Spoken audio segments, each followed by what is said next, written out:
অকেন্দ্র বিশিষ্ট বৃত্তে A B জায়ের উপর ও ডি লম্ব, এ বি সমান 16 সেন্টিমিটার এবং ও ডি সমান 6 সেন্টিমিটার হলে ব্যাসার্ধ ও এ সমান কত? প্রথমত অকেন্দ্র বিশিষ্ট একটা বৃত্ত অঙ্কন করতে হবে। এই যে অকেন্দ্র বিশিষ্ট একটা বৃত্ত অঙ্কন করলাম, এই বৃত্তের এ বি হচ্ছে একটা যা এই এ বি জায়ের উপর ও ডি হচ্ছে লম্ব, আর ও ডি সমান দেওয়া আছে 6 সেন্টিমিটার আর এ বি সমান দেওয়া আছে 16। এখন প্রশ্ন হচ্ছে ও এ সমান কত? ও এ সমান কত? তা আমরা জানি বৃত্তের কেন্দ্র থেকে ব্যাস ভিন্ন কোন জায়ের উপর অঙ্কিত লম্ব যাকে সমদ্বিখণ্ডিত করে। তাহলে সমদ্বিখণ্ডিত করলে এই 16 এ বি সমান 16, এখানে 8 হয়ে যাবে, এখানে 8 হয়ে যাবে।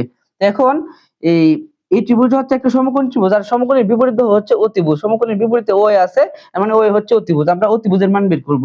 তাই আমরা জানি অতিভুজ সমান √ লম্ব স্কয়ার প্লাস ভূমি স্কয়ার।